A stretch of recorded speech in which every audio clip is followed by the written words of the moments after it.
जब लिविंग और non living एक साथ इंटरैक्ट करके एक ही जगह पर एकदम रह रहे होते हैं, दैट इज एन इकोसिस्टम। भाई एक पेड़ से पत्तियां पुरानी होंगी, वो जमीन पे गिरेंगी भी, ठीक है, जानवर भी मरेंगे, ह्यूमंस भी मरेंगे, भाई सब मरेंगे। तो यार जो डेड बॉडीज है या जो ऑर्गेनिक मैटर जो गिर रहा है, उसे कौन खाएगा? That is decomposition. चाहे एक्वेटिक इकोसिस्टम हो, नेचुरल इकोसिस्टम, कोई भी टाइप का इकोसिस्टम हो, टेरेस्ट्रियल इकोसिस्टम हो, sun is the only source of energy. तो बेटा दोनों फूड चेन के एग्जाम्पल देख लेते हैं। ग्रेजिंग फूड चेन का एक एग्जाम्पल यहाँ पे ये है कि ग्रास को ग्रास हॉपर ने खाया, ग्रास हॉपर को फ्रॉग ने, फ्रॉग को स्नेक ने, स्नेक को ईगल ने। Hello everyone, welcome to the platform of Physics Wala. I am your biology educator. My name is Dr. Arishit Ali. दिल से दीदी बुलाओ, दिल से मैम बुलाओ, दिल से बेस्टी बुलाओ, दिल से क्यूटी बुलाओ। तो भाई आज हम करने वाले हमारी क्लास 12th का इकोलॉजी यूनिट का second last chapter, that is ecosystem. ठीक है, ये चैप्टर बेटा आप क्लास 10th के अंदर भी पढ़कर आते हो, जहां पे आप आर एनवायरनमेंट के नाम से इसके कुछ बेसिक चीजें पढ़ के आते हो। तो ये चैप्टर है बहुत ही ज्यादा इजी। कुछ ही चीजें हैं जहां से इस पे क्वेश्चन बनते हैं, वो मैं आपको बता दूंगी। ध्यान से बस इस चैप्टर को शुरू से लेके एंड तक मेरे साथ जरूर पढ़ना। चलिए आइए, without any wastage of time, let's start with the chapter. ठीक है, चलिए। तो भाई ये चैप्टर मैम पूरा कवर कराओगे? हाँ जी, बहुत छोटा चैप्टर है, पूरा का पूरा कवर करेंगे। तो भाई सबसे पहली चीज आती है मैम, इकोसिस्टम होता क्या है? भाई आपने कभी नेचर को इमेजिन किया है कैसे ये पेड़ पौधे जानवर लिविंग नॉन लिविंग सब एक साथ रह रहे हैं? तो बेटा यही होता है आपका ecosystem, structural and functional unit of nature. जब लिविंग ऑर्गेनिजम्स इंटरैक्ट करते हैं एक साथ, ठीक है, जब लिविंग ऑर्गेनिज्म इंटरैक्ट करते हैं अपने फिजिकल एनवायरनमेंट के साथ, जब लिविंग और नॉन लिविंग एक साथ इंटरैक्ट करके एक ही जगह पर एकदम रह रहे होते हैं, दैट इज एन इकोसिस्टम। ठीक है, टर्म इकोसिस्टम बेटा जिन साइंटिस्ट ने दिया था उनका नाम था Tansley, and father of ecosystem is Odum. इनके नाम की बेटा बुक भी आती है, अगर आप फ्यूचर में इकोलॉजी में काफी ज्यादा स्टडी करेंगे तो आपको पता चलेगा। तो बेटा हम इकोसिस्टम को दो में डिवाइड करते हैं, that is the natural and the artificial. Natural और आर्टिफिशियल होते हैं दो। ठीक है, नेचुरल के अंदर बेटा आता है आपका terrestrial, terrestrial and aquatic. Terrestrial मतलब जो लैंड पे रहने वाले होते हैं। ठीक है, लैंड वाले कौन कौन से? जैसे forest, grasslands and deserts. Aquatic में बेटा कौन से आ जाएंगे? मरीन वाटर, जैसे आपके सीज हो गए, आपके ओशन हो गए। फ्रेश वाटर्स बेटा क्या होंगे? जैसे आपके रिवर और लेक हो गए। ठीक है, ये इसी के साथ ज्वाइन है बेटा, ये मरीन का पार्ट नहीं है। फ्रेश वाटर में बेटा लिवर वाले को कहते हैं लॉटिक इकोसिस्टम, और लेंटिक कहते हैं लेक वाले इकोसिस्टम को। ये दोनों बेटा फ्रेश वाटर इकोसिस्टम का पार्ट है। अब हम बात करते हैं नेचुरल इकोसिस्टम की। तो बेटा नेचुरल इकोसिस्टम होता है जिसको बाहर से किसी चीज की जरूरत नहीं होती, जो खुद को खुद ही ठीक कर सकता है, खुद को खुद ही बना सकता है। जैसे फॉरेस्ट में बेटा अपने आप रिसोर्सेज चल रही हैं, भाई वहां पे अपन कोई छेड़खानी नहीं कर रहे हैं। अमेज़न रेन फॉरेस्ट का कितना हिस्सा है बेटा जो आज तक स्टिल अनडिस्कवर्ड है। ठीक है, वहां पर ऑर्गेनिजम्स अपने आप रह रहे हैं, सेल्फ सस्टेनिंग है, ठीक है, सेल्फ रेगुलेटिंग है। तो टेरेस्ट्रियल में एग्जांपल्स पूछ ले तो डेजर्ट, फॉरेस्ट, ग्रासलैंड्स। एक्वेटिक में पूछ ले तो estuaries, reverse, ocean, Pond's and wetlands. बहुत लोग सोचते हैं एस्चुरीज क्या होता है? तो एस्चुरीज होता है बेटा जहां पे फ्रेश वाटर जो होता है सी वाटर से मिलता है, that is called as an estuary. ठीक है, फिर आर्टिफिशियल इकोसिस्टम क्या होता है बेटा? That is a man made ecosystem.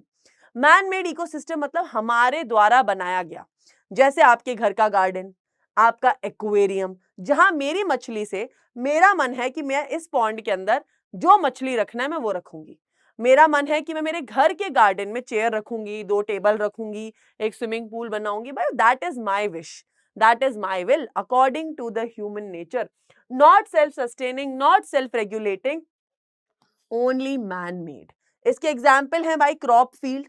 आप, मेरा मन है भाई मेरे खेत में सिर्फ और सिर्फ जो मेरा मन है मैं वही उगाऊंगी। मेरा मन है मैं ग्रेप्स की खेती करूंगी, मेरा मन है मैं आम की खेती करूंगी, तो उसी की करूंगी भाई। ठीक है, aquarium, crop field and garden. फिर आता है बेटा, फिर हम पढ़ते हैं आपका मेगा इकोसिस्टम है बेटा आपकी अर्थ, जिसको आप देखते आ रहे हैं, एंड आपका लार्जेस्ट इकोसिस्टम होता है दी बायोस्फीयर। फिर बेटा आप फोटोज देख सकते हैं, जैसे ये एक्वेरियम है which is a part of artificial ecosystem. This is मेरे फ्यूचर घर का गार्डन है, मजाक कर रही हूँ, ठीक है, तो मे भी सच भी हो जाए तो मैं क्या पता ठीक है, तो बेटा ये सब देख रहे हो आर्टिफिशियल इकोसिस्टम का पार्ट है। ये आ गया आपका नेचुरल इकोसिस्टम, ये देखिए फॉरेस्ट हो गया, ये डेजर्ट हो गया, क्या इमेजेस लाई हूं भाई मैं। फिर ये आप देख सकते हो ओशंस, ठीक है, आपके ओशन का इकोसिस्टम, ये देखिए आपका फ्रेश वाटर लेक का इकोसिस्टम, ठीक, कैसे कितने खुशहाली से ये जानवर एक साथ एकदम मौज कर रहे हैं, नहीं। तो बेटा इकोसिस्टम का जो स्ट्रक्चर होता है वो 5 चीजों से मिलके बनता है और इन पांचों पॉइंट्स को हम पढ़ने वाले हैं। Standing state, standing crop, species composition, stratification and trophic level. आइए एक एक करके देखते हैं। सबसे पहले देखेंगे हम स्पीशीज कॉम्पोजिशन। भाई इकोसिस्टम का स्ट्रक्चर कैसे बनता है, आपके इकोसिस्टम में क्या क्या है, किन किन चीजों से मिलके वो बन रहा है, क्या क्या उसके अंदर चीजें हैं, ठीक है। अब जैसे आप बिल्डिंग बनाते हो तो भाई आप बिल्डिंग में सबसे पहले डिसाइड करते हो कितने स्क्वायर फीट की होगी, कितने उसमें फ्लोर्स बनेंगे, एक फ्लोर पे कितने रूम होंगे, है ना। तो उसी तरीके से इकोसिस्टम का भी एक स्ट्रक्चर होता है। तो भाई स्पीशीज कॉम्पोजिशन क्या होता है, identification and enumeration of plant and animal species found in an ecosystem. भाई एक पर्टिकुलर एरिया में कितने प्लांट्स, कितनी animals, and highest species composition बेटा देखी जाती है ट्रॉपिकल रेन फॉरेस्ट में, जहां पे सबसे ज्यादा अमाउंट ऑफ प्लांट्स और एनिमल्स देखे जाते हैं। फिर आता है बेटा second point, that is stratification. Stratification होता है बेटा कि जैसे अलग अलग लेवल पे अलग अलग टाइप के पौधे हैं, ठीक है, vertical distribution of different species at different level in an ecosystem. Ecosystem के हर लेवल पर बेटा अलग अलग लेवल पे अलग अलग स्पीशीज हैं। जैसे बेटा अगर मैं आपको यहाँ पे दिखाऊं तो देखो सबसे नीचे नीचे क्या है, ये श्रब्स हैं, हर्ब्स हैं, और इससे थोड़े ऊंचे ये वाले पौधे हैं, फिर सबसे ऊंचे ये वाले पौधे हैं। तो अगर आप देखोगे ये स्ट्रैटिफिकेशन है कि छोटे बड़े बहुत बड़े। तो बेटा हम इसको लेयर्स में डिवाइड कर देते हैं। टॉप लेयर क्या है, सबसे पहले बड़े ट्रीज हैं, सेकेंड लेयर में क्या है, श्रब्स हैं, थर्ड लेयर में क्या है, हर्ब्स हैं, ठीक है। इस तरीके से बेटा जब लेयर में अरेंज्ड होते हैं that is called as stratification. फिर बेटा तीसरा आता है दैट इज ट्रॉफिक लेवल। बेटा हर ऑर्गेनिज्म को एक फूड चेन में एक लोकेशन अलोकेट होती है, ठीक है, एक उसको नंबर दिया जाता है। जैसे आप लोगों का भी एक रोल नंबर है कि भाई क्लास में आप एग्जाम में रोल नंबर के अकॉर्डिंग बैठोगे, वैसे ही बेटा इकोसिस्टम में हर ऑर्गेनिज्म का एक लेवल होता है। जैसे भाई ग्रास क्या है, एक प्रोड्यूसर है जो खाना बना रही है, तो ये हो गई भाई पहला ट्रॉफिक लेवल। ग्रास को खाया ग्रास सॉपर ने, ये हो गया second trophic level. Grass sopper को खाया फ्रॉग ने, ये हो गया थर्ड ट्रॉफिक लेवल। फ्रॉग को खाया किसने, स्नेक ने, ये हो गया फोर्थ ट्रॉफिक लेवल। तो बेटा ट्रॉफिक लेवल क्या होता है, एक ऑर्गेनिज्म की पोजीशन। इकोसिस्टम का structure is affected by types, amount and level eight which food is available, ठीक है। भाई पूरा इकोसिस्टम बेटा फूड चेन्स, फूड वेब से चलता है, ठीक है। यहां पर एक भी अफेक्ट हो जाएगा तो बेटा आपके इकोसिस्टम में इम्बैलेंस क्रिएट होता है, ठीक है। मान लो भाई धरती पे सारे ग्रास हॉपर खत्म हो गए तो भाई फ्रॉग की पॉपुलेशन अफेक्ट होगी, फ्रॉग की होगी तो स्नेक की अफेक्ट होगी। तो इसी तरीके से बेटा इकोसिस्टम में हर कुछ को रिलेटेड है, ठीक है, चाहे वो टाइप हो, चाहे वो अमाउंट हो, लेवल हो, वो सब बेटा मैटर करता है बैलेंस बिठाने के लिए। तो यार वो कहते हैं ना कि यार इस जानवर को ये नहीं जानवर खाना चाहिए, बेटा नहीं, इकोसिस्टम चलता ही ऐसे है कि एक जानवर को दूसरा खाएगा, दूसरे को तीसरा खाएगा, तीसरे को ये। तो बेटा इसी तरीके से इकोसिस्टम में बैलेंस चलता है। हमने हमारे last chapter organism and population के अंदर भी ये चीज पढ़ी थी कि भाई अगर मेरे को तरस आ रहा है कि ओ माय गॉड यार इस जगह की छोटी छोटी फिशेस मर रही हैं एक बड़ी फिश की वजह से, तो मैं उस बड़ी फिश को अगर हटाऊंगी तो बेटा हो सकता है वहां पे बहुत फिशेस एक्सटिंक्ट हो जाएं, क्योंकि यार इकोसिस्टम अपने हिसाब से चलता है, ठीक है।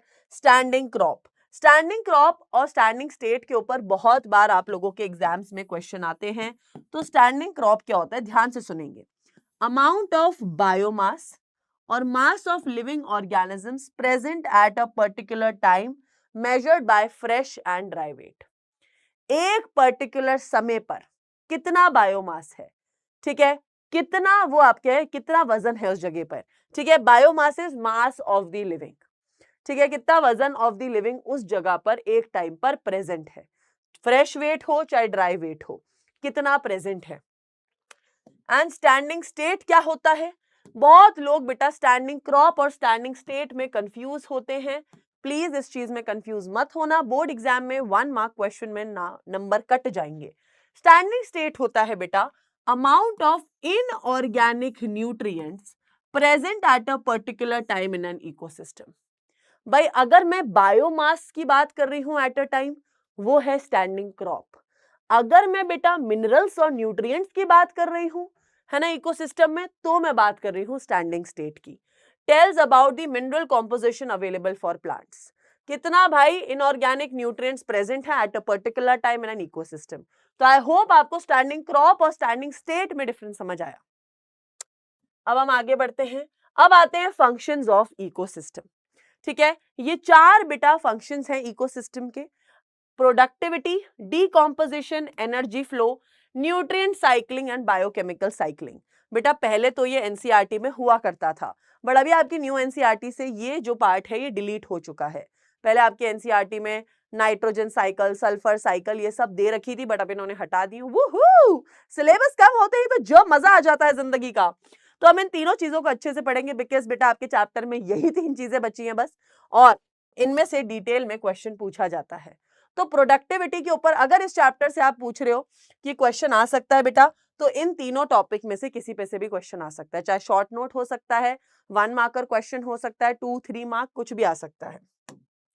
तो प्रोडक्टिविटी क्या होती है भाई? सीधी सी बात है, अगर इकोसिस्टम को सस्टेन करना है तो वहां पे प्रोडक्टिविटी होनी चाहिए। भाई अगर तुम्हारी नौकरी लगेगी तो तुम क्या चाहोगे भाई? तुम्हें पैसा मिले, तुम्हें तुम्हारी जॉब लगेगी, तुम चाहोगे सैलरी मिले, वरना घर पे खाना पीना कैसे, रहना खाना मैनेज करोगे, है ना? तो इकोसिस्टम को भी बेटा सस्टेन करना है, उसके लिए प्रोडक्टिविटी इंपॉर्टेंट है।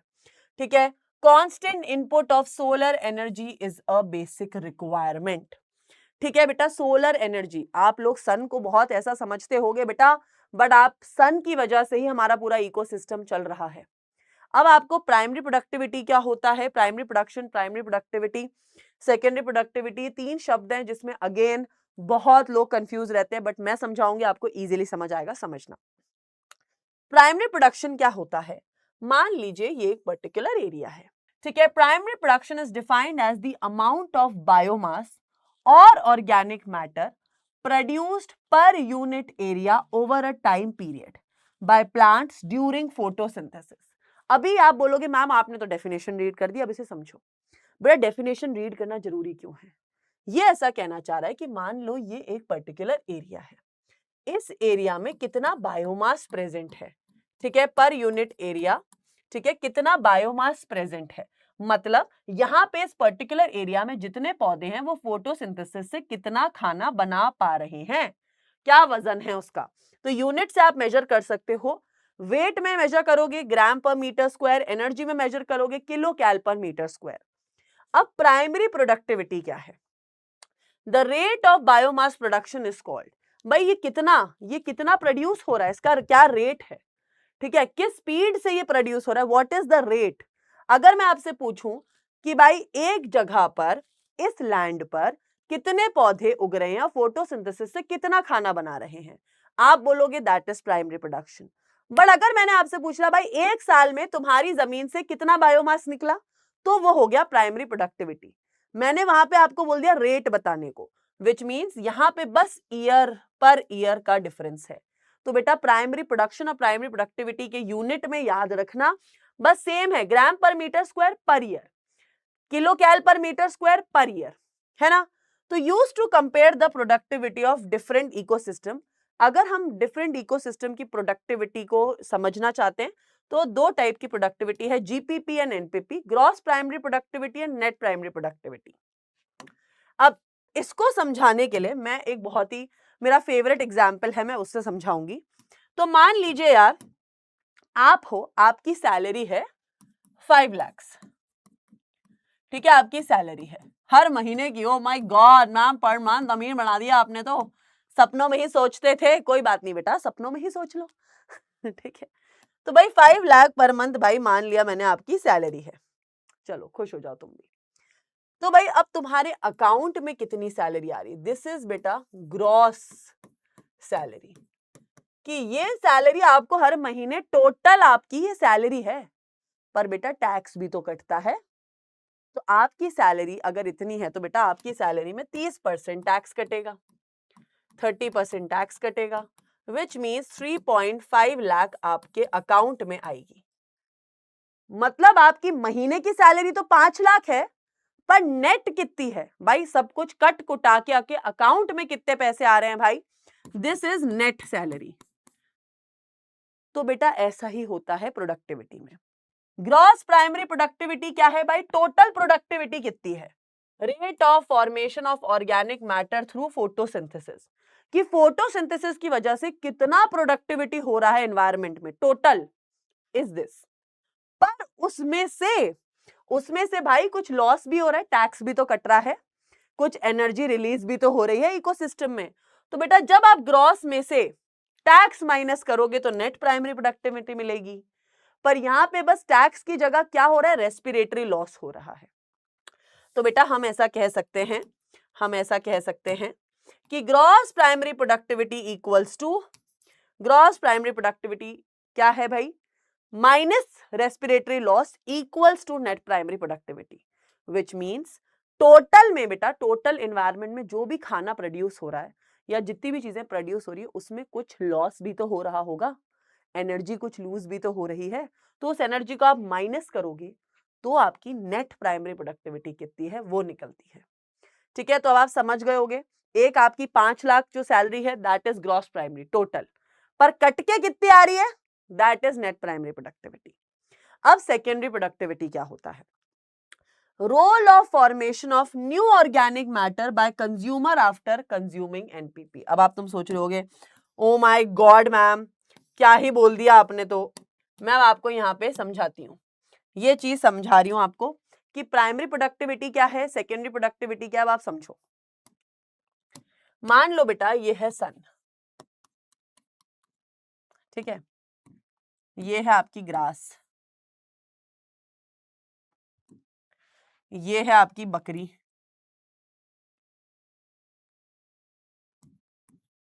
और ये है आपका शेर।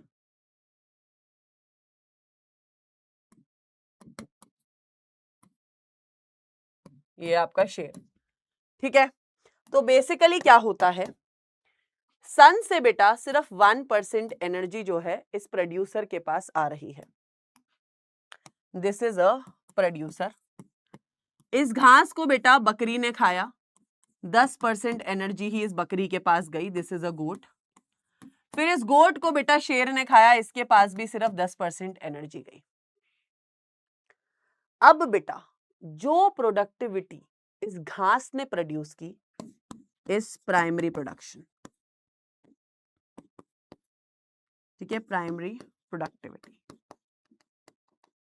अब बेटा इसने खाया, ये है सेकेंडरी प्रोडक्टिविटी। क्या है यहां पर? सेकेंडरी प्रोडक्टिविटी, कि भाई इसने इसको खाया, this is also secondary productivity. ठीक है, कि इसके पास कितना आया, जो भाई नेट प्राइमरी प्रोडक्टिविटी को खा रहा है।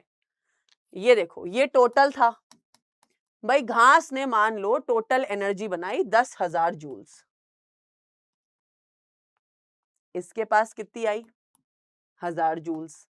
इसके पास कितनी आई? 100 जूल्स। ये लाइन है, ठीक है। तो भाई टोटल थी इतनी, मतलब ग्रॉस प्राइमरी प्रोडक्टिविटी थी इतनी। इसको खाया इसने, गोट ने, और इस गोट को खाया लायन ने। समझे? तो दिस इज सेकेंडरी प्रोडक्टिविटी। क्या है, अब आपको डिफरेंस समझाती हूं। प्राइमरी प्रोडक्टिविटी क्या थी कि भाई कितना बायोमास प्रोड्यूस हुआ पर ईयर।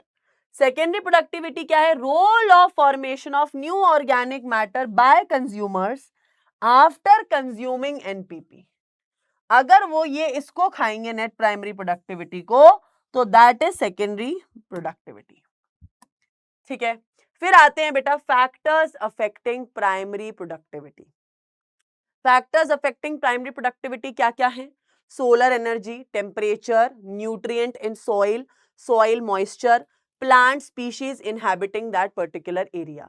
अब यार प्राइमरी प्रोडक्टिविटी क्या है भाई? आपके एक लैंड एरिया में जितना भी उग रहा था बायोमास, मान लो इस जगह पे बहुत सारे जानवर रह रहे हैं, पेड़ पौधे रह रहे हैं, भाई इसको कौन अफेक्ट कर सकता है, कैसे अफेक्ट हो सकता है? भाई सोलर एनर्जी कितनी मिल रही है सन से, टेम्परेचर कितना है इस जगह का, न्यूट्रिएंट्स कितने हैं सॉइल में, ठीक है, मॉइस्चर है कि नहीं है, कौन सी प्लांट स्पीशीज इस एरिया में आके रह रही हैं, ये सब चीजें अफेक्ट करती हैं। तो बेटा ऐसा कहा जाता है annual NPP of a biosphere is 170 million. So basically बेटा ऐसा कहा गया है कि मान लीजिए, अभी आपको दिखा देते हैं, ठीक है, यहां देखेंगे तो बेटा ऐसा कहते हैं आपके बायोस्फीयर में, ये जो पूरी आपकी जो धरती है, इसमें कितना आपकी नेट प्राइमरी प्रोडक्टिविटी है, 170 बिलियन टन्स ऑर्गेनिक मैटर बन रहा है। पर आपका बेटा सिर्फ 30% जमीन है धरती पे, 70% बेटा धरती पर पानी है। सोच रहे हो, पानी धरती पे 70% है, फिर भी बेटा प्राइमरी पानी से हमें प्रोडक्टिविटी बहुत कम आ रही है। पानी से हमें कितनी प्रोडक्टिविटी मिल रही है, 55 बिलियन। इससे कितनी मिल रही है भाई, 115। मैम इतना फर्क कैसे है यार, ये लैंड तो इतना कम है पर ये प्रोडक्टिविटी ज्यादा कैसे दे रहा है पानी से? भाई साहब सोचा तुमने, लैंड सिर्फ 30% है पर फिर भी वो प्रोडक्टिविटी दे रहा है 115 बिलियन टन की। पानी बेटा 70% है धरती पे, पर प्रोडक्टिविटी दे रहा है 55 बिलियन। क्योंकि बेटा ओशंस तक जो सूरज की किरणें हैं वो नीचे तक पहुंच ही नहीं पाती। आपको पता भी है ओशन या सी की डेप्थ कितनी होती है? भाई स्विमिंग पूल में हम थोड़ा सा नीचे चल जाते हैं, हमें लगता है ओ माय गॉड डूब रहे हैं, मर रहे हैं। भाई ओशंस कितने नीचे तक हैं, उन तक तो धूप ही नहीं पहुंच पाती। तो बेटा इसका रीजन ये है कि light is unable to penetrate deeply and nitrogen is a major limiting factor at the bottom. पहुंच ही नहीं पा रही है कुछ चीजें बॉटम ऑफ द ओशन तक, इसकी वजह से लैंड की प्रोडक्टिविटी कम है। और ये क्वेश्चन बोर्ड एग्जाम में विद रीजन पूछ लेते हैं। फिर आता है बेटा सेकंड फैक्टर अफेक्टिंग। पहला तो हमने बेटा पढ़ लिया है, पहला हमने पढ़ लिया है, ठीक है, प्रोडक्टिविटी ऑफ बायोस्फीयर। सेकंड बेटा हम पढ़ रहे हैं डीकॉम्पोजिशन। तो बेटा physical and chemical break down of complex organic matter into simple inorganic substances by decomposers. अब तुम सोच रहे होगे मैम ये चल क्या रहा है, थोड़ा पीछे जाएंगे, याद करेंगे। हमने बोला था हम फंक्शंस ऑफ इकोसिस्टम पढ़ रहे हैं, हमने प्रोडक्टिविटी कंप्लीटली पढ़ लिया है, हमने इसके फैक्टर्स अफेक्टिंग प्रोडक्टिविटी भी पढ़ लिए हैं। अब हम शुरू कर रहे हैं डीकॉम्पोजिशन का टॉपिक। डीकॉम्पोजिशन क्या होता है बेटा, अब एनवायरनमेंट में चीजें मरेंगी भी, झड़ेंगी भी। भाई एक पेड़ से पत्तियां पुरानी होंगी, वो जमीन पे गिरेंगी भी, ठीक है, जानवर भी मरेंगे, ह्यूमंस भी मरेंगे, भाई सब मरेंगे। तो यार जो डेड बॉडीज है या जो ऑर्गेनिक मैटर जो गिर रहा है, उसे कौन खाएगा? That is decomposers.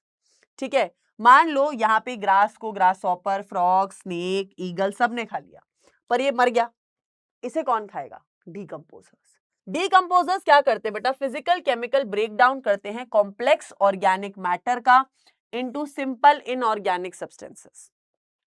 कोई भी कॉम्प्लेक्स चीज को सिंपलर फॉर्म में तोड़ देते हैं, ठीक है। डेट्राइटस मतलब क्या होता है बेटा, raw materials for decomposition, plant waste, animal excreta. बेटा डेट्राइटस मतलब जो वो मरी हुई चीजें, ठीक है, जैसे कि डेड एनिमल्स, डेड प्लांट्स, वो सूखी पत्तियां, are all part of detritus. अब आते हैं steps of decomposition. Yes, important direct question आता है इसका, क्योंकि आपकी एनसीईआरटी में एक साइकिल टाइप भी दे रखी है, तो मैं आपको अब समझाऊंगी क्या क्या होता है। पहले आप समझ लो, ताकि, ठीक है, आप पहले समझ लो, आप समझ लोगे तो इजी हो जाएगा। मान लो इस पेड़ से पत्ती झड़ गई, ये आ गई भाई, तो भाई सबसे पहले तो ये पत्ती ना टूटेगी टुकड़ों में, जिसे हम कहेंगे फ्रेगमेंटेशन। क्या हुआ, ये पत्ती बेटा अलग अलग माइक्रो ऑर्गेनिजम्स इस पत्ती को तोड़ेंगे, ठीक है, ये टुकड़ों में टूटेगी। अब टुकड़ों को टूटने के बाद भाई ये सॉइल में है ऑलरेडी, यहाँ पे भाई बहुत सारा सॉइल है, तो भाई इस पत्ती से जितने भी न्यूट्रिएंट्स हैं वो सॉइल के अंदर जाने लगेंगे, this is called as leaching, इसे कहते हैं भाई लीचिंग। ठीक है, जो इस पत्ती से जो न्यूट्रिएंट्स थे बेटा वो सॉइल के अंदर एब्जॉर्ब होंगे, दैट इज लीचिंग।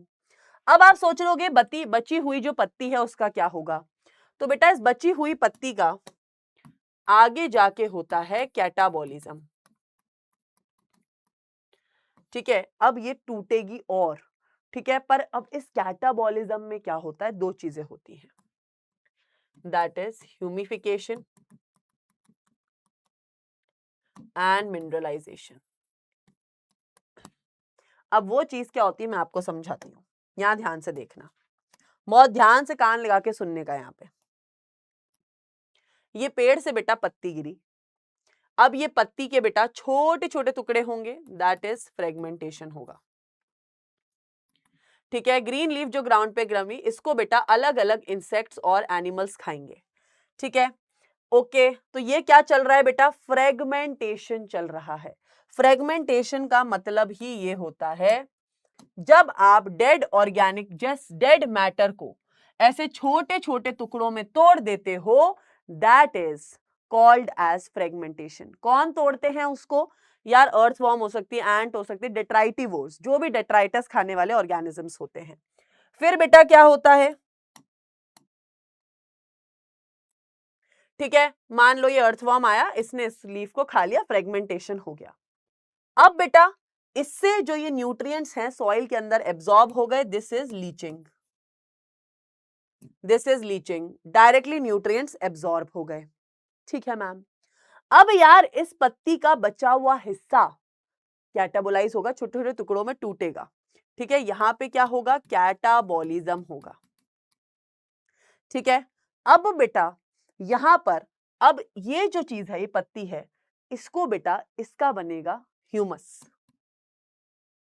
इस ह्यूमस के बनने को कहते हैं ह्यूमिफिकेशन। ठीक है, जो ये डेट्राइटिवोर्स होते हैं, ये फंगस वगैरह होती हैं बेटा, वो इस वेस्ट को कन्वर्ट करती हैं इनटू ह्यूमस, जिसे प्रोसेस को कहते हैं ह्यूमिफिकेशन। फिर बेटा इसमें से जो मिनरल्स एब्जॉर्ब हो रहे हैं, that is called as mineralization. ठीक है, तो क्या हुआ, पहले पत्ती गिरी, इस पत्ती को बेटा डेट्राइटिवोर्स ने फ्रेगमेंटेशन करके तोड़ा, उसमें से कुछ न्यूट्रिएंट्स डायरेक्टली सॉइल में एब्जॉर्ब हो गए, लीचिंग। फिर बेटा इसके जो टुकड़े हैं उसको बेटा कोई भी जो डेट्राइटिवोर्स है, फंगस वगैरह, उन्होंने बेटा इसको ह्यूमस में कन्वर्ट किया, इसको कन्वर्ट करना कहते हैं ह्यूमिफिकेशन। फिर इस ह्यूमस से बेटा कुछ मिनरल्स एब्जॉर्ब हुए, that is called as mineralization. ठीक है, इस तरीके से बेटा ये सारी चीजें चलती है, और फिर ये जो मिनरल्स हैं, ये बेटा मिनरल्स पौधे लेता है अपने खाने बनाने के लिए।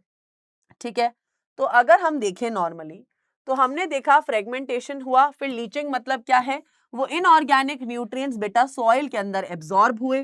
कैटाबॉलिज्म क्या था बेटा, कि डीकंपोजर्स जैसे बैक्टीरिया, फंजाई, इन्होंने एंजाइम्स की मदद से उस पत्ती को, उस वेस्ट को बेटा कन्वर्ट कर दिया into humus, simple inorganic substances, जिसे हम कहते हैं ह्यूमस में कन्वर्ट किया, दैट इज ह्यूमिफिकेशन। फिर बेटा उसमें से मिनरल्स एब्जॉर्ब किए गए, मिनरलाइजेशन। अब क्वेश्चन क्या आता है, क्वेश्चन क्या आता है कि भाई डीकंपोजर्स क्या कर रहे हैं, ह्यूमस बना रहे हैं ह्यूमिफिकेशन से, मिनरल्स बना रहे हैं मिनरलाइजेशन से। पर शॉर्ट नोट में क्वेश्चन पूछा जाता है, व्हाट इज ह्यूमस, इसके फीचर्स बताओ। ह्यूमस बेटा एक डार्क कलर की अमॉर्फस सब्सटेंस होती है, जो डेड ऑर्गेनिज्म से बनी है, कोलॉइडल होती है, इसमें खूब सारे न्यूट्रिएंट्स होते हैं, ये बेटा के रेजिस्टेंट होती है किसी भी माइक्रोबियल एक्शन से, काफी स्लो डीकॉम्पोजिशन रेट होता है इसका, एंड बेटा इसमें से फर्दर मिनरल्स एब्जॉर्ब होते हैं सॉइल में, further degraded to release minerals in soil, क्योंकि बेटा इसी ह्यूमस से तो मिनरलाइजेशन होता है, इसी ह्यूमस से तो मिनरल्स निकाले जाएंगे। तो बेटा ह्यूमस के फीचर्स हैं, ये आपके एनसीईआरटी में डॉट दिए हुए, पूछा जाता है, लिखने पड़ते हैं। ठीक है, फिर अब बेटा सवाल आता है कि what are the factors which are affecting decomposition, क्योंकि हो सकता है कुछ चीजों की वजह से डीकॉम्पोजिशन तेज हो जाए, कुछ चीजों की वजह से डीकॉम्पोजिशन स्लो हो जाए, तो ऐसी क्या चीजें हैं। तो बेटा सबसे पहले आता है chemical nature of detritus. Detritus मतलब अगर बेटा जो डेड चीजें हैं वो नाइट्रोजनस कंपाउंड से या शुगर से बनी है, तो डीकॉम्पोजिशन बहुत तेज होगा। पर अगर डेट्राइटस लिग्निन, काइटिन, टैनिन से बना है, तो डीकॉम्पोजिशन बहुत स्लो होगा। ठीक है, फिर दूसरा फैक्टर आता है टेम्परेचर एंड मॉइस्चर। भाई अगर हाई टेम्परेचर है, हाई टेम्परेचर मतलब क्या है भाई, डीकॉम्पोजिशन मस्त होगा। हाई टेम्परेचर हाई मॉइस्चर की जो कंडीशंस होती हैं बेटा, उसमें डीकॉम्पोजिशन की रेट बहुत हाई होती है। जितना ज्यादा अच्छा टेम्परेचर, जितना हाई टेम्परेचर, जितनी ह्यूमिडिटी, उतना अच्छा डीकॉम्पोजिशन होता है। फिर बेटा एरोबिक एंड एनारोबिक कंडीशंस। बेटा एरोबिक कंडीशंस में जब ऑक्सीजन की प्रेजेंस होती है तो डीकॉम्पोजिशन हाई होता है, ठीक है। और अगर एनारोबिक रेस्पिरेशन है तो रेट ऑफ डीकॉम्पोजिशन स्लो होता है। समझ गए? ये है बेटा फैक्टर्स अफेक्टिंग। जब डीकॉम्पोजिशन पूछा जाता है वो पूरी चीज, पूरी की पूरी चीज पूछी जाती है। अब आता है बेटा जो थर्ड, हमने अब थोड़ा सा वापस से पीछे की तरफ जाएंगे। मुझे पता है हो सकता है फ्लो फ्लो में भाई दिमाग से ही निकल गया हो मैम क्या चल रहा था टॉपिक, हो जाता है ना मेरा बच्चा कभी कभी। हम पढ़ रहे थे फंक्शंस ऑफ इकोसिस्टम, हमने प्रोडक्टिविटी पढ़ लिया, हमने डीकॉम्पोजिशन पढ़ लिया, अब हम एनर्जी फ्लो पढ़ेंगे, ठीक है। एनर्जी फ्लो इस चैप्टर का भी आखिरी टॉपिक है। और ये जो न्यूट्रिएंट साइक्लिंग है बेटा, मैंने आपको बताया यह एनसीईआरटी से अब डिलीट हो चुका है, तो आपको पढ़ने की जरूरत नहीं है। तो आइए पढ़ते हैं बेटा एनर्जी फ्लो के बारे में। तो एनर्जी फ्लो क्या होता है भाई, हमें पता है sun is the ultimate source of energy. सारी एनर्जी जो हम लोगों के अंदर आ रही है, जो पौधों में आ रही है, सब बेटा सन से आ रही है। तो यार sun is the only source of energy for all ecosystem on earth. चाहे एक्वेटिक इकोसिस्टम हो, नेचुरल इकोसिस्टम, कोई भी टाइप का इकोसिस्टम हो, टेरेस्ट्रियल इकोसिस्टम हो, sun is the only source of energy. Except, except बेटा जहां पर भाई सन की किरणें नहीं पहुंच रही वो क्या करेंगे, तो एक्सेप्ट बेटा डीप सीज, भाई समुद्र की गहराई में, हाइड्रोथर्मल इकोसिस्टम्स, बेटा जहां पर जब धूप पहुंच ही नहीं सकती उधर तो एक्सेप्शन ही होगा ना। बाकी मोस्ट जगह बेटा धूप पहुंचती है और वहां सन ही अल्टीमेट सोर्स ऑफ एनर्जी है। अब यार हमारे सन से खूब सारी रेडिएशन निकलती हैं, ठीक है, जिन्हें हम कहते हैं टोटल सोलर रेडिएशन और इंसिडेंट सोलर रेडिएशन। मतलब बेटा जो आपका सन है वो खूब सारी रेडिएशंस निकालता है, बट वो सारी रेडिएशन हमारे लिए यूजफुल नहीं है। उसमें से मात्र लेस देन 50% रेडिएशन ही फोटोसिंथेटिकली एक्टिव रेडिएशन है। मतलब जितनी भी रेडिएशन सन निकाल रहा है उसमें से लेस देन 50% रेडिएशन ही बेटा पौधों के फोटोसिंथेसिस करने के काम आती है। पर यार इस लेस देन 50% में भी पौधे सिर्फ 2 से 10% ही यूज करते हैं, 2 से 10% ही यूज करते हैं, ठीक है। कहां गया, यहां आप देख सकते हो कि less than 50% of photosynthetically active radiations हैं जिसकी वजह से फोटोसिंथेसिस हो सकता है, जिनमें भी बेटा पौधे सिर्फ 2 से 10% of photosynthetically active radiations use करते हैं। जो कि अगर आप टोटल रेडिएशन देखोगे, जो 100% की जो रेडिएशन है जो सन छोड़ रहा है, मतलब उसमें से तो ये सिर्फ 1 से 5% ही हुई। इस 50 में से 2 से 10 यूज कर रहा है, पर टोटल में से तो सिर्फ 1 से 5 ही यूज कर रहा है ये, ठीक है। तो the small amount of energy sustains the whole living world. सोच रहे हो सिर्फ इतने प्रतिशत एनर्जी से पूरा वर्ल्ड चल रहा है, पूरा इकोसिस्टम चल रहा है भाई साहब। और बेटा मोर देन 50% ऑफ जो टोटल सोलर रेडिएशन है वो एब्जॉर्ब हो जाती है, रिफ्लेक्ट बैक हो जाती है, ठीक है, वो हमारे किसी काम नहीं आ रही है, ठीक है। अब आता है बेटा एनर्जी फ्लो। बेटा एनर्जी इकोसिस्टम में हमेशा एक ही डायरेक्शन में फ्लो करती है, ठीक है, from producers to the consumers, ठीक है। एनर्जी का फ्लो हमेशा यूनी डायरेक्शनल होता है, ठीक है। जैसे यहाँ पे सन है, सन से बेटा खाना लिया इन्होंने, एनर्जी प्रोड्यूस की 5000 किलो जूल्स, पर जैसे हमें पता है सिर्फ 10% एनर्जी ही दूसरे ट्रॉफिक लेवल पे जाएगी, डिवाइड बाय 10। 5000 थी तो यहाँ 500 डिवाइड बाय 10, 50 डिवाइड बाय 10, 5। तो बेटा सिर्फ 10% एनर्जी ही दूसरे ट्रॉफिक लेवल पे पास हो पाती है। इसे कहते हैं 10% लॉ ऑफ एनर्जी, जो आप अपनी 10th क्लास में भी पढ़ के आते हैं, ठीक है। तो बेटा energy transfer, 10% of energy is transferred from one trophic level to another, ठीक है। This law was given by Raymond Lindeman, और इस लॉ को बेटा कहते हैं 10% law of energy. One food chain बेटा, एक फूड चेन में मात्र 4 से 5 ही ट्रॉफिक लेवल हो सकते हैं। मान लो यहाँ पे ईगल है बेटा, उसके पास तो सिर्फ 0.5 किलो जूल्स एनर्जी आएगी डिवाइड बाय 10। इसलिए बेटा, क्योंकि अगर अब ईगल को कोई खाएगा तो उसके अंदर तो क्या ही एनर्जी जाएगी, कोई एनर्जी बची नहीं, 0.05 जाएगी। इसलिए बेटा नॉर्मली एक फूड चेन में 4 से 5 ही ट्रॉफिक लेवल होते हैं, एक फूड चेन की बात हो रही है, ठीक है। तो आप देख सकते हो, जैसे ही बेटा प्रोड्यूसर से कंज्यूमर की तरफ हम बढ़ते हैं, सिर्फ 10% एनर्जी, जैसे पहले 20,000 थी, फिर 2,000, फिर 200, फिर 20, फिर 2।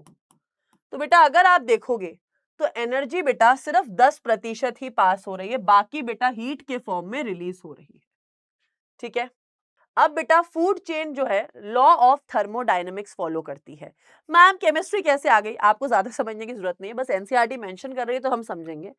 फर्स्ट लॉ ऑफ थर्मोडायनेमिक्स बेटा कहता है energy can neither be created nor it can be destroyed by transfer from one form to another ही होता है।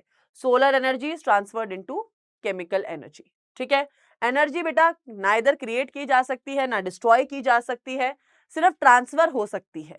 तो बेटा सोलर एनर्जी जैसे केमिकल एनर्जी के फॉर्म में कन्वर्ट कर रहे हैं हमारे पौधे, ठीक है। फिर सेकेंड लॉ ऑफ थर्मोडायनेमिक्स क्या कहता है कि 90% of energy dissipated as heat. हमने अभी देखा कि यार सिर्फ 10% एनर्जी ट्रांसफर हो रही थी एक ट्रॉफिक लेवल से दूसरे पे, 90% तो हीट के फॉर्म में रिलीज हो रही है, ठीक है, which increases the degree of randomness in the environment, ठीक है। तो आप देख सकते हैं अभी यहां पर कि यार सिर्फ 10% एनर्जी पास हो रही थी, बाकी तो हीट के फॉर्म में रिलीज हो रही है, ठीक है। फिर बेटा दो टाइप की फूड चेन्स होती हैं, that is grazing food chain and detritus food chain. Grazing food chains क्या होती हैं बेटा, जहां पे सोर्स ऑफ एनर्जी सन होता है और बेटा प्रोड्यूसर्स T1 लेवल पे होते हैं, ठीक है। और बेटा यहाँ पे ऑर्गेनिक फूड को इनऑर्गेनिक में कन्वर्ट किया जाता है ना, सॉरी, इनऑर्गेनिक सब्सटेंसेस से ऑर्गेनिक बनाई जाती है, क्योंकि यहाँ पे बेटा खाना बन रहा है, ठीक है, छोटी छोटी चीजों से खाना बन रहा है। डेट्राइटस फूड चेन में यार सोर्स ऑफ एनर्जी है डेट्राइटस, यहाँ डेट्राइटिवोर्स ही T1 लेवल पे होते हैं। यहाँ कॉम्प्लेक्स सब्सटेंसेस को सिंपलर फॉर्म में तोड़ा जाता है, उल्टा हो रहा है यहाँ पे, यहाँ कॉम्प्लेक्स ऑर्गेनिक सब्सटेंसेस को इनऑर्गेनिक में तोड़ा जा रहा है, यहाँ इनऑर्गेनिक से ऑर्गेनिक बनाई जा रही हैं, ठीक है। तो दोनों में, दोनों फूड चेन्स में भाई काफी ज्यादा ही फर्क है, ठीक है। यहां बना देती हूं ताकि तुम्हारे लिए इजी रहेगा। तो बेटा दोनों फूड चेन के एग्जाम्पल देख लेते हैं। ग्रेजिंग फूड चेन का एक एग्जाम्पल यहाँ पे ये है कि ग्रास को ग्रास ऑपर ने खाया, ग्रास ऑपर को फ्रॉग ने, फ्रॉग को स्नेक ने, स्नेक को ईगल ने। पर फूड चेन में भी बेटा टेरेस्ट्रियल फूड चेन और एक्वेटिक फूड चेन भी आप लोगों के एग्जाम में लिखने आ जाती है। टेरेस्ट्रियल फूड चेन हर कोई लिख देता है, बट बेटा बहुत बच्चे एक्वेटिक फूड चेन में प्रोड्यूसर्स ही नहीं बता पाते। तो एक्वेटिक फूड चेन में बेटा प्रोड्यूसर्स होते हैं फाइटोप्लैंक्टन्स, ठीक है। फाइटोप्लैंक्टन्स बेटा T1 पे होते हैं इन क्या कहते हैं एक्वेटिक फूड चेन। फाइटोप्लैंक्टन्स को खाते हैं बेटा ज़ूप्लैंक्टन्स, ज़ूप्लैंक्टन्स होते हैं T2 पे। फिर बेटा स्मॉल फिश, फिर लार्ज फिश, इस तरीके से बेटा ये बढ़ता ही जाता है, ठीक है, ये बढ़ता ही जाता है। फाइटोप्लैंक्टन्स हो गए, ठीक है, ज़ूप्लैंक्टन्स हो गए, देन स्मॉल फिशेस हो गए, ठीक है। फिर बेटा डेट्राइटस फूड चेन में क्या होता है, यूजुअली अगर आपके एग्जाम में ड्रॉ करने आ जाती है तो ऐसा ना हो कि तुम लिख ही नहीं पाओ, तो तुम लिख सकते हो कि भाई डेट्राइटस है, उसको डेट्राइटिवोर्स मान लो अर्थवर्म ने खाया, ठीक है, अर्थवर्म को किसी चिड़िया ने खा लिया मान लो, फिर उस चिड़िया को मान लो किसी बड़ी चिड़िया ने खा लिया, ऐसे मान लो आप, ठीक है, कि किसी डेड लीव्स को अर्थवर्म ने खाया, अर्थवर्म को किसी चिड़िया ने खाया, चिड़िया को किसी बड़ी चिड़िया ने खाया जैसे फैल्कन ने। या फिर आप लिख सकते हो कोई डेड चीज है, उसको अर्थवर्म ने या फंगस ने खाया, तो उसको किसी जानवर ने खाया, उसको किसी बड़े जानवर ने खाया। तो बेटा आप ऐसे डेट्राइटस फूड चेन बना सकते हैं। नोट क्या है बेटा, एक्वेटिक इकोसिस्टम में मेजर कंडक्ट ऑफ एनर्जी होती है ग्रेजिंग फूड चेन। मतलब बेटा आपके पानी में सबसे ज्यादा जो फूड चेन चलती है या जिसकी वजह से एनर्जी सबसे ज्यादा बन रही है, that is grazing food chain. But बेटा आपके लैंड के ऊपर टेरेस्ट्रियल इकोसिस्टम में सबसे ज्यादा एनर्जी बनाने वाली फूड चेन होती है detritus food chain, that is the major conduct of energy है। ठीक है, फूड वेब क्या होता है? इंटरकनेक्टेड फूड चेन्स को बेटा फूड वेब कहा जाता है। जब बहुत सारी फूड चेन मिक्स्ड होती है इसे कहते हैं फूड वेब। फिर आते हैं बेटा इकोलॉजिकल पिरामिड्स। यहां से भी आप मान सकते हो क्वेश्चन उठ के आ जाता है एग्जाम्स में, क्योंकि बहुत इजी है, बहुत सिंपल भी है, ट्रस्ट मी। ठीक है, तो ग्राफिकल रिप्रेजेंटेशन बेसिकली आपके एनवायरनमेंट में अगर मैं इन फूड चेन्स को ऐसे ना लिखकर पिरामिड के फॉर्म में रिप्रेजेंट करूं ग्राफिकल रिप्रेजेंटेशन में, दैट इज इकोलॉजिकल पिरामिड। अब यहाँ पे आपके एनसीईआरटी ने 3 टाइप के पिरामिड्स दिए हैं, that is pyramid of number, pyramid of biomass and pyramid of energy. 3 pyramids हम पढ़ेंगे। ठीक है, it was given by Charles Elton. ठीक है, ऑल्सो नोन एज एल्टोनियन पिरामिड्स।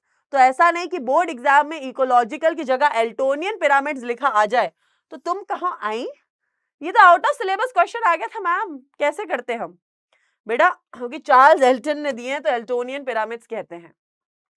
तो सबसे पहले पढ़ेंगे हम पिरामिड्स ऑफ नंबर। अब इसमें याद रखने की क्या चीज है, यहाँ पे कंफ्यूजन ही ये होता है कि पिरामिड अपराइट होगा, अपराइट होता है बेटा ये, इन्वर्टेड होता है उल्टा, और स्पिंडल होता है ऐसा। ठीक है, तो अब आपको ये समझना है कि ये होते कैसे हैं। अब मैं आपको समझाती हूँ। तो भाई ग्रासलैंड इकोसिस्टम को हम सबसे पहले देखते हैं। तो ग्रासलैंड इकोसिस्टम में बेटा क्या हो रहा है, या एक्वेटिक इकोसिस्टम में क्या हो रहा है, ध्यान देंगे। ग्रासलैंड इकोसिस्टम में क्या, नीचे घास है, इस घास को बहुत सारे, घास तो कितनी ज्यादा होती है, पर उस घास में इतने से ही ग्रास हॉपर थे, उन ग्रास हॉपर को खाने के लिए इतने से ही फ्रॉग थे, उन फ्रॉग से कम वहां सांप थे, और वहां पे भाई जो पीकॉक या ईगल था वो एक ही था। तो यार ये पिरामिड कैसा बन रहा है, ये अपराइट बन रहा है।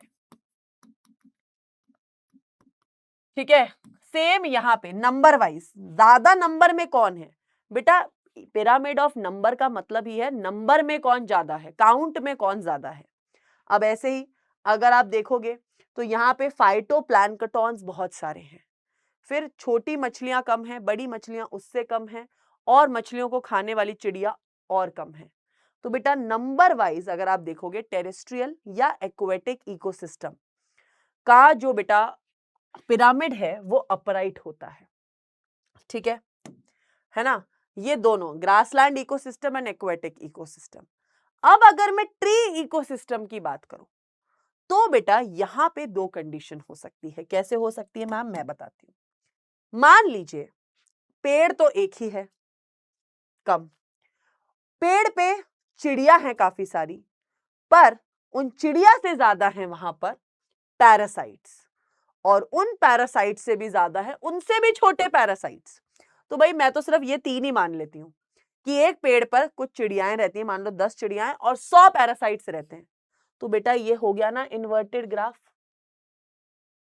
ये ट्री का इन्वर्टेड ग्राफ हो गया।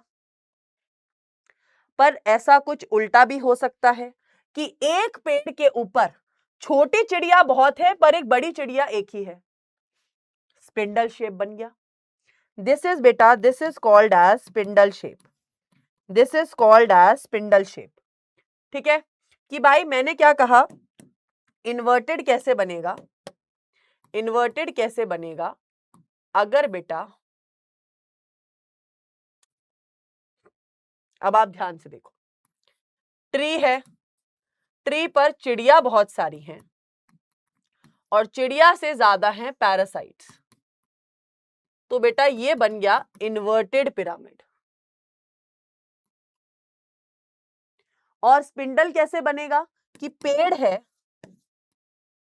पेड़ पे छोटी चिड़िया बहुत है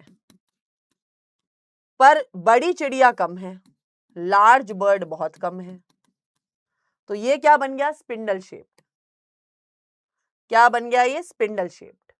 तो याद रखना कि ग्रासलैंड और एक्वेटिक इकोसिस्टम तो अपराइट है, पर ट्री का सिस्टम इन्वर्टेड या स्पिंडल शेप हो सकता है। ठीक है, फिर आता है पिरामिड ऑफ बायोमास। बायोमास होता है बेटा वजन। ठीक है, वजन में बात कर रहे हैं अब हम। तो ग्रासलैंड इकोसिस्टम अपराइट होता है, एक्वेटिक इन्वर्टेड होता है। क्यों मैम? यार ग्रासलैंड में अगर आप वजन नापोगे घास का टोटल, तो घास का वजन है मान लो 1000 केजी, पर उसपे जो रैबिट प्रेजेंट है या डियर या हर्बीवोरस है वो तो 100 केजी के ही हैं, कार्निवोरस 10 केजी के ही हैं और टॉप कार्निवोरस 1 केजी के ही हैं। तो ज्यादातर जो ग्रासलैंड इकोसिस्टम का बायोमास है वो अपराइट ही रहेगा हमेशा। क्योंकि घास हमेशा बेटा वजन में ज्यादा होगी, ओवरऑल घास एक फॉरेस्ट की, एज कंपेयर टू उसपे जितने ऑर्गेनिजम्स रह रहे हैं। पर एक्वेटिक में ऐसा नहीं होता। एक्वेटिक में यार फाइटोप्लैंक्टन्स का कुछ वजन होता है क्या? ना के बराबर वजन। उससे ज्यादा वजन तो मछलियों का, और उससे सबसे ज्यादा वजन सबसे बड़ी मछली का है। तो इसलिए बेटा एक्वेटिक इकोसिस्टम में ये इन्वर्टेड होता है, क्योंकि फाइटोप्लैंक्टन्स का तो कोई वजन ही नहीं है, वेरी छोटा वजन। ठीक है, तो इसलिए एक्वेटिक इकोसिस्टम इन्वर्टेड होता है। बेटा क्वेश्चन पूछा जाता है ऐसे statement based, aquatic ecosystem is upright in number and aquatic ecosystem is inverted in biomass. अब question is oh my god, सही है क्या नहीं है? ठीक है, इस तरीके से क्वेश्चन पूछा जाता है। फिर आता है बेटा आखिरी आपका पिरामिड ऑफ एनर्जी। बेटा पिरामिड ऑफ एनर्जी हमेशा अपराइट होता है, हमेशा ही अपराइट होता है। ठीक है, बिकॉज बेटा एनर्जी एक ही डायरेक्शन में, यूनि डायरेक्शन में फ्लो करती है। 10% लॉ ऑफ एनर्जी फॉलो होता है by producers, primary consumers, secondary consumers, tertiary consumers. हमेशा 10% एनर्जी ही पास हो रही है।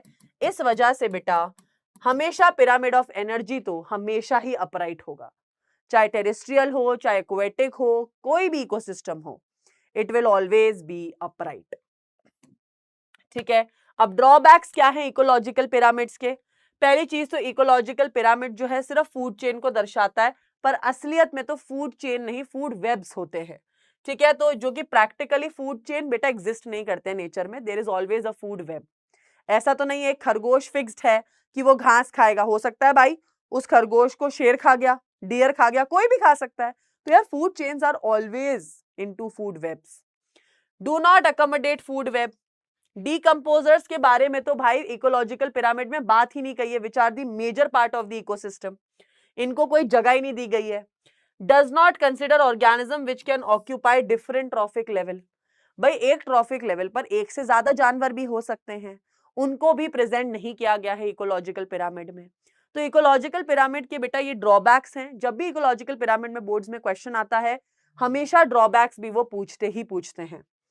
ठीक है, चैप्टर होता है खत्म। तो बेटा आपको सिर्फ नोट्स और एनसीईआरटी की रीडिंग करनी है and just do question practice, because बेटा question practice will make this chapter perfect for you. At least आपको पता होने चाहिए किस तरीके के पीवाईक्यूज इस चैप्टर से पूछे गए हैं। ज्यादातर डीकॉम्पोजिशन की पूरी जो साइकिल के स्टेप्स थे, प्लस बेटा factors affecting decomposition, then pyramids और उसके ड्रॉबैक्स हो गए। ठीक है, एनर्जी फ्लो में हमने तो हर चीज बेटा आपको प्रोडक्टिविटी में net primary productivity, gross primary productivity पे डिफरेंस पता होना चाहिए, फॉर्मूला पता होना चाहिए आपको बेटा। क्या कहते हैं, वहां से स्टैंडिंग क्रॉप स्टैंडिंग स्टेट पे डिफरेंस पता होना चाहिए। तो बेटा हर चीज पे आपको डिफरेंस पता होना चाहिए। इस चैप्टर से बहुत इजी, सबसे छोटा चैप्टर है इकोलॉजी का, बहुत ही छोटू सा प्यारू सा चैप्टर था। आई होप आपको अच्छा लगा। कैसा लगा मुझे जरूर चैट बॉक्स में बताना, क्वेश्चन जरूर प्रैक्टिस करना। तब तक के लिए all the best everyone, love you all, bye bye.